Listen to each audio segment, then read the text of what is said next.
Morning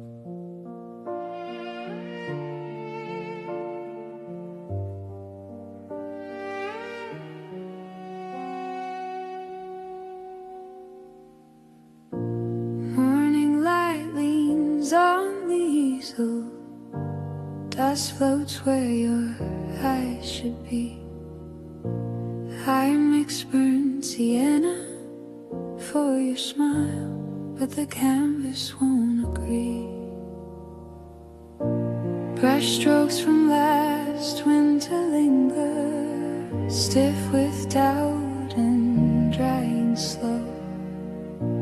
I kept redrawing your left shoulder like you might still turn to go.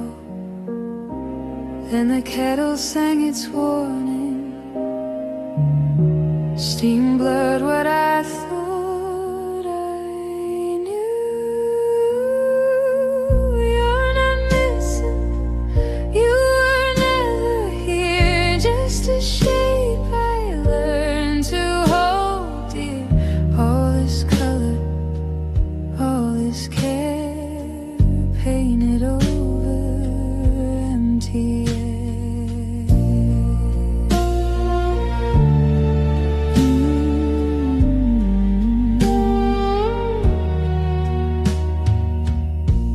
Your coat still hangs by the doorway. I sketch its folds every night. Not waiting, just remembering how shadows lie in certain light. Now the palette's cracked and quiet. No more guessing what to hide.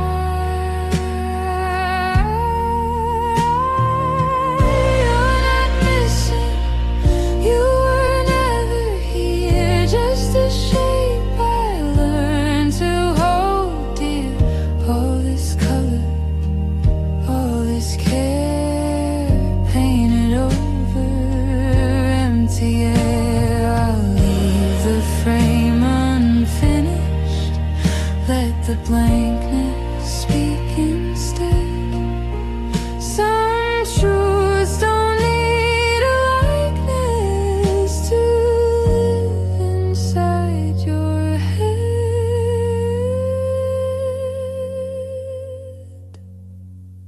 You're not missing. You were never here. Just a shape I learned to hold dear. All this color, all this care, painted over empty air.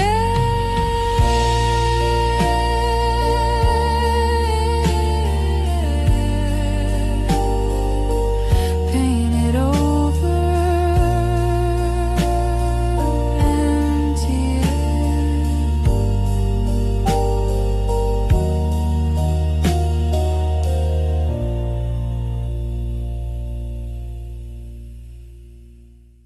Frida Kahlo, she painted the pain the world refused to see.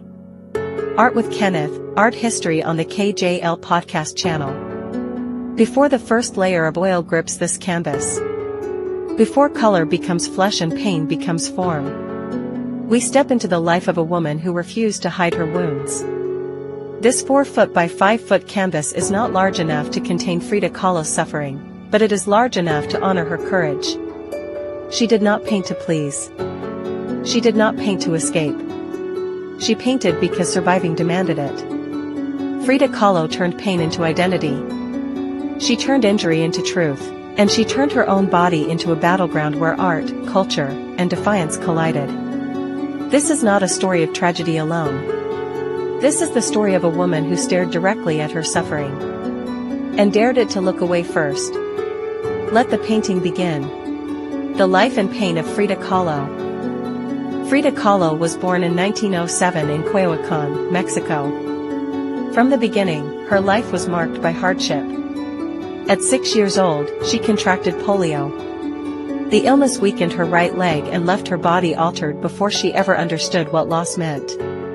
Children teased her. Adults pitted her. And early on, Frida learned what it meant to live in a body that did not behave the way the world expected. At 18, everything shattered. In 1925, Frida was riding on a bus when it collided with a streetcar.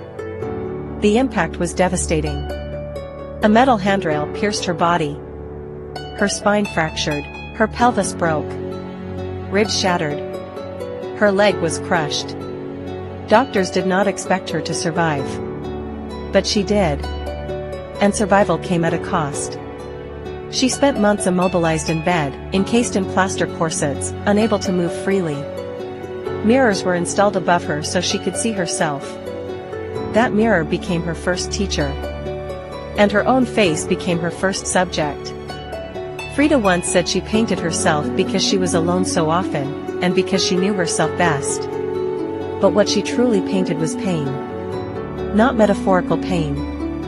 Physical pain. Daily pain. The kind of pain that never rests. As you build texture on this canvas, remember this: every thick stroke echoes a surgery. Every scraped edge echoes bone against metal. Every layered color echoes endurance. Art as survival. Frida Kahlo did not escape into art. She confronted reality with it. Her paintings are filled with exposed hearts, broken bodies, surgical instruments, tears, blood, roots, thorns, animals, and symbolism drawn from Mexican folklore and Catholic imagery. She refused to soften her truth for anyone. She painted miscarriages. She painted infertility. She painted betrayal. She painted isolation. She did not ask for sympathy. She demanded honesty. While the world often tries to romanticize her suffering, Frida never did. Her work was not about beauty. It was about truth, and truth is rarely beautiful. As oil paint thickens on this canvas, allow the surface to remain imperfect. Frida's life was not smooth. It was fractured. The texture matters. Identity and culture.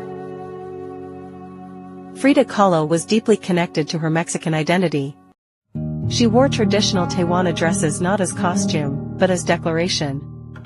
Her clothing honored indigenous culture, concealed her damaged body, and asserted pride in who she was. Her unibrow. Her mustache. Her direct gaze. These were not accidents. They were refusals. She refused to conform to European beauty standards. She refused to erase herself to make others comfortable.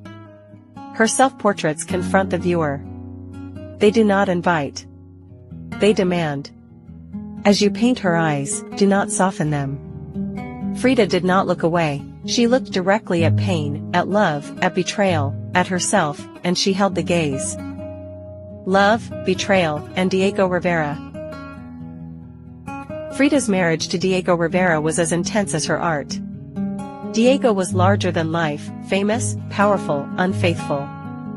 Their relationship was passionate, volatile, and deeply damaging. He betrayed her repeatedly, including with her own sister. Frida was devastated. But she did not disappear. She painted through it. She transformed heartbreak into creation. Their relationship reflected a truth many are uncomfortable admitting: love does not always heal. Sometimes it wounds deeper. And still, she remained herself. Pain as identity. Frida Kahlo lived with chronic pain for her entire adult life. She endured more than 30 surgeries. She wore corsets made of steel and leather. She relied on alcohol and medication just to function. And yet, she painted. She painted when sitting hurt. She painted when standing hurt. She painted when breathing hurt. This canvas you are working on must carry weight. It should feel lived in. Frida's art was not light. It was earned. Legacy. Frida Kahlo did not live to see the impact of her work. She died in 1954 at the age of 47. Today, she stands as a global symbol of resilience, feminism, identity, and creative truth. But above all else, Frida Kahlo represents this idea: you do not have to be unbroken to be powerful. She did not hide her scars. she painted them.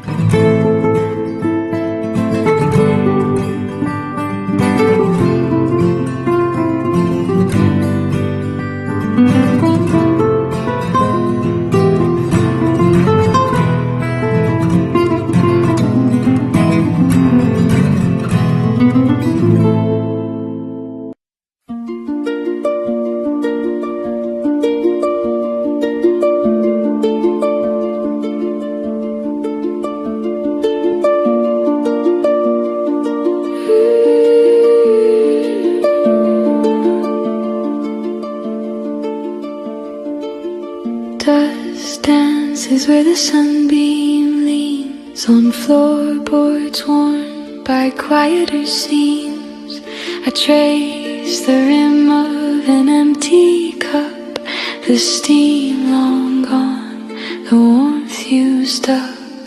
A letter folded, never sent, rests where your hand once left it spent.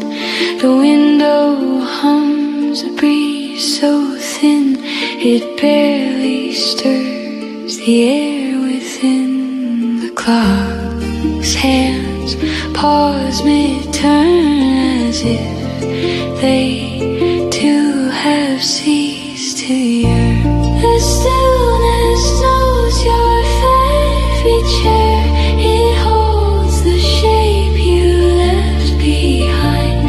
It breathes the scent you used to wear in threads of light and fraying time.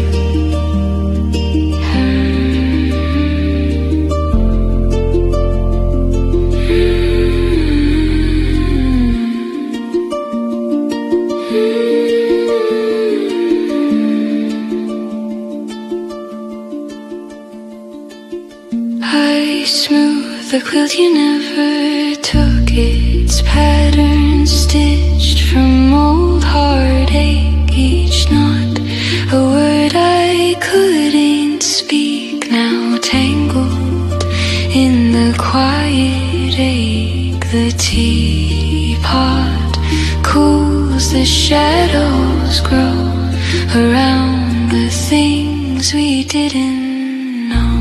The stillness, yours, your favorite chair. It holds the shape you left behind. It breathes the scent you used to wear in threads of light and fraying time. I thought forgetting would feel like peace, but absence carves a deeper lease.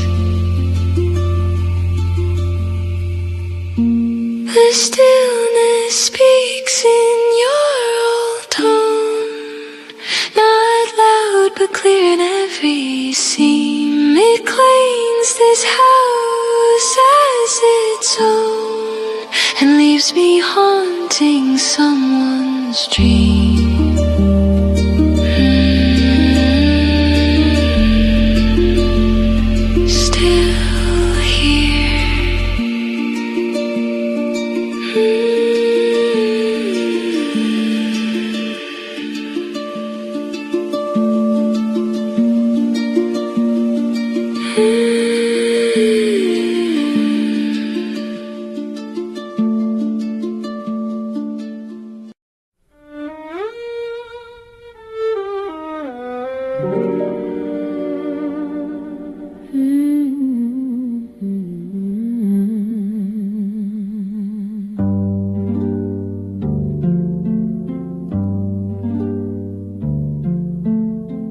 Gloved hands rest on gilded wood.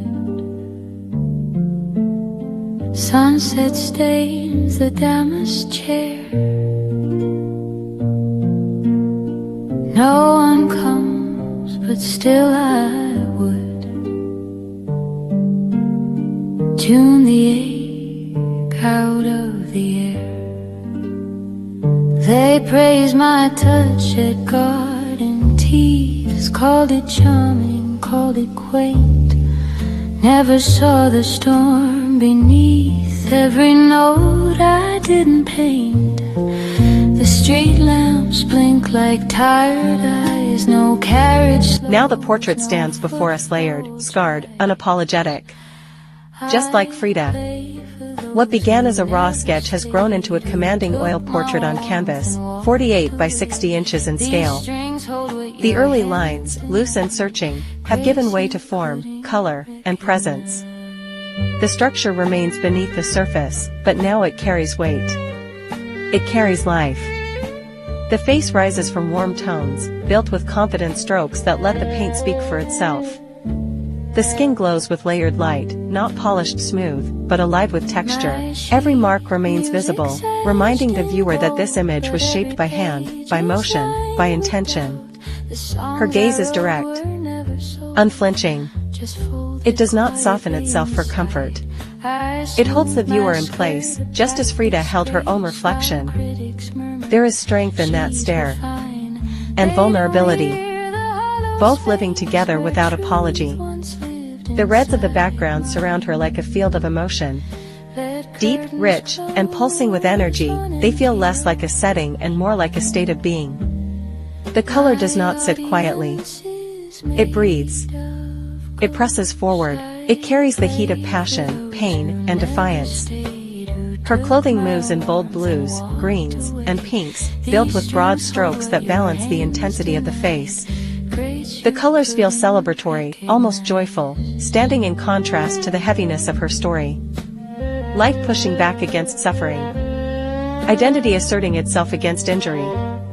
The jewelry and details anchor her to tradition and culture, while the texture keeps everything grounded in the physical act of painting. Nothing is hidden. Nothing is overly refined. The surface tells the truth, just as she did. This is not a delicate portrait. It is a strong one. A living one. The sketch showed the bones of her image.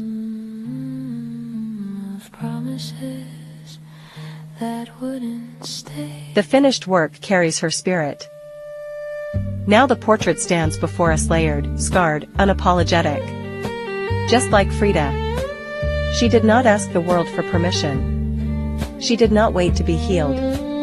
She spoke in paint when words failed. This is not a painting about suffering alone. It is about survival. It is about truth. It is about a woman who refused to disappear. Frida Kahlo taught us that pain does not erase identity. It sharpens it. And as this canvas holds her image, let it also hold her lesson. Survival is an art. And some of the strongest voices in history are the ones that painted through the pain. This has been Art with Kenneth and the Art History Show on the KJL podcast channel.